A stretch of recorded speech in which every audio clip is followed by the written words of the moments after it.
What if I told you that one of the most critically acclaimed horror games of all time was going to get a sequel, but got squashed out by a game development giant? Today, we're going to walk you through the history, legal issues, and ultimate downfall of Eternal Darkness and its sequel. To understand the history of this 30-year struggle, we need to go back. Silicon Knights was a Canadian video games developer, first founded in 1992 by a man named Denis Dyack. 1992. A year of great fashion. Many amazing things happened in 1992. Windows 3.1 was released, the Philips CDI, and later on, one of the most interesting Zelda games to date. But that's another video. Enough! Bill Clinton was elected as president, the Cold War came to an end, but most importantly, Turner Broadcasting System launched Cartoon Network, the first all-animation television channel. Originally developing real-time strategy games for the PC, their first real hit was Blood Omen: Legacy of Kain, released in 1996 for the PS1. It's also the first game in the Legacy of Kain series. In 2000, Silicon Knights signed with Nintendo to develop games exclusively for their consoles. When Silicon Knights started working on their first game for Nintendo, they intended on creating a horror game, but not in the survival horror genre. They didn't like the B-movie horror plots of Resident Evil, so they started making a psychological thriller, and labeled it as such during an early IGN interview. In another interview, Denis Dyack himself said that they are designing a game with the intention of messing with people's heads. Showing early builds during E3 1999, Eternal Darkness was originally intended to release on the Nintendo 64, but Silicon Knights changed their minds and rebuilt it in order to make a launch title for the Nintendo GameCube.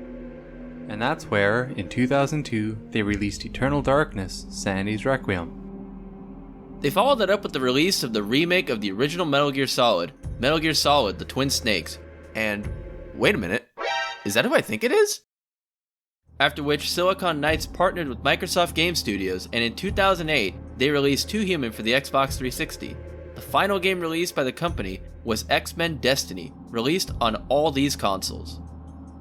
On July 19, 2007, Silicon Knights sued Epic Games for failing to provide a working game engine of Unreal Engine 3.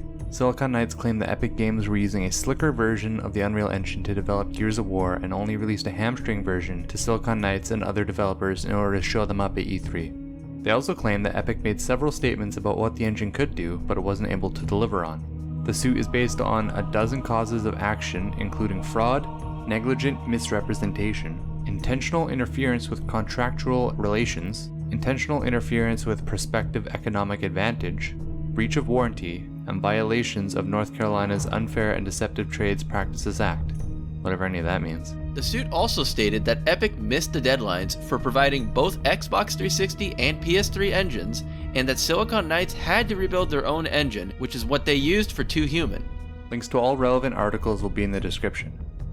In August 2007, Epic Games countersued Silicon Knights, saying that the studio was aware when it signed on that certain features of the Unreal Engine 3 were still in development, and that components would continue to be developed and added as they completed work on Gears of War.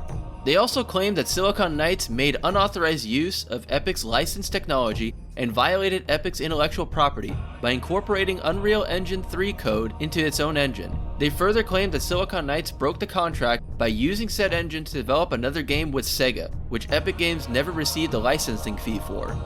On May 30th, 2012, yes, after 5 years, Epic Games defeated Silicon Knights' lawsuit and won the countersuit for $4.45 million.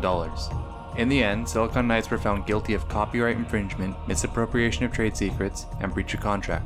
The judge on the case went on record to say that Silicon Knights had deliberately and repeatedly copied thousands of lines of Epic Games' copyrighted code, and then attempted to conceal its wrongdoing by removing Epic's copyright notices and by disguising Epic's copyrighted code as Silicon Knights' own. They not only copied functional code, but also, quote, non-functional internal comments Epic's programmers had left for themselves. The evidence was damning, and as a result, on November 7, 2012, Silicon Knights were directed by the courts to destroy all game code derived from the Unreal Engine 3. Silicon Knights was also instructed to recall and destroy all unsold retail copies of games built with the Unreal Engine 3 code. Not only the released game Two Human and X-Men Destiny, but also The Sandman, The Box/Ritualist, and Siren the Maelstrom, 3 projects that never even had a chance to be announced. On May 16, 2014, after the loss of their court case, Silicon Knights filed for bankruptcy. And that's the end of the story, right? No chance of a sequel? And the answer is sadly yes, but also no. Before Silicon Knights folded, Dennis Dyack left and formed a new company, Precursor Games. It was formed with a core group of ex-Silicon Knights employees.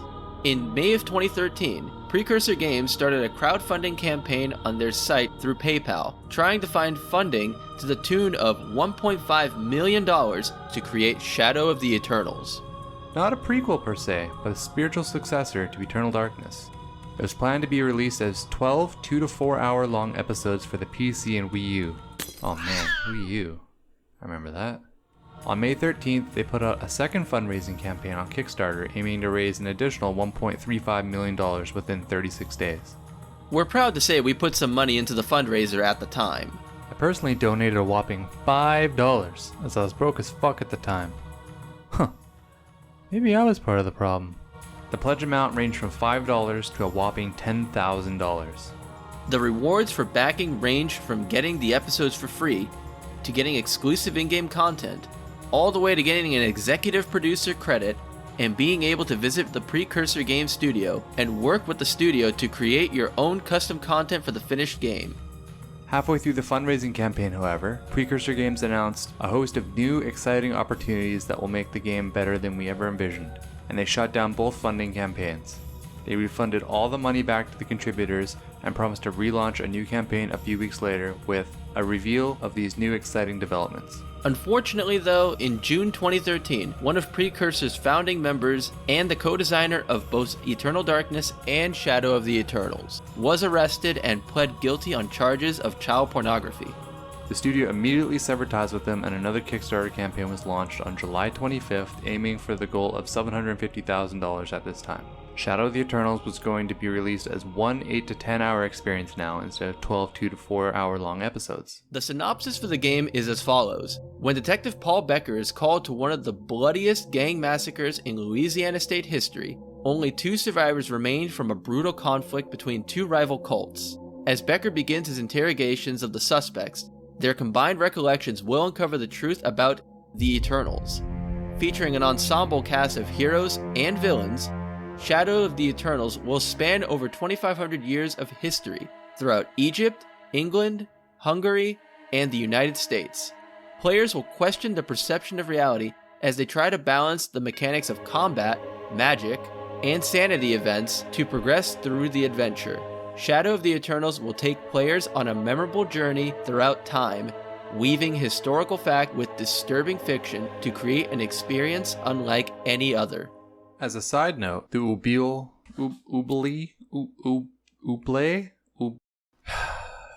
the French cathedral was going to reappear in the game of Shadow of the Eternals.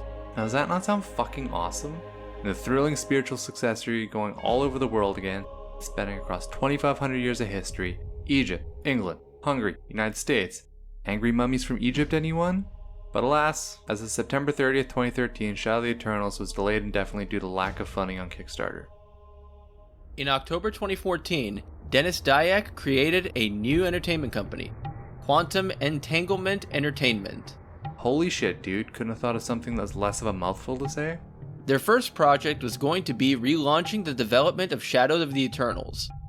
Dyack was also considering Shadow of the Eternals as a film and TV property, but as a final nail in the coffin, in January 2018, Quantum Entanglement Entertainment was quietly shut down and the production of Shadow of the Eternals was put on hold. Dyack renamed the company Apocalypse Studios, which is way easier to say, and announced a free-to-play RPG for the PC called Dead Hoss Sonata. It honestly looks like a lot of fun. It's a co-op narrative-driven action RPG and a spiritual successor to Legacy of Kain. Here's hoping with its success they can secure the funding to make Shadow of the Eternals. Alex Roivas has a cameo in Super Smash Bros. Ultimate of all places, as a spirit that you can collect. Although it looks like they just took a picture from a screen grab, Nintendo clearly hasn't forgotten about Eternal Darkness. As of November 5th, 2021, Nintendo of America updated the patent on the Sanity Meter, which bodes well for possibly getting a Switch port or even an HD remake? Huh? Nintendo? Nudge nudge? Wink wink? Please? And you never know. With how Netflix and all the other competing service providers are fighting to make new and original content, I, for one, am hopeful that we might at least see something new in the world of Eternal Darkness. May the rats eat your eyes! I am now lost to your cause! The darkness comes! It will damn us all!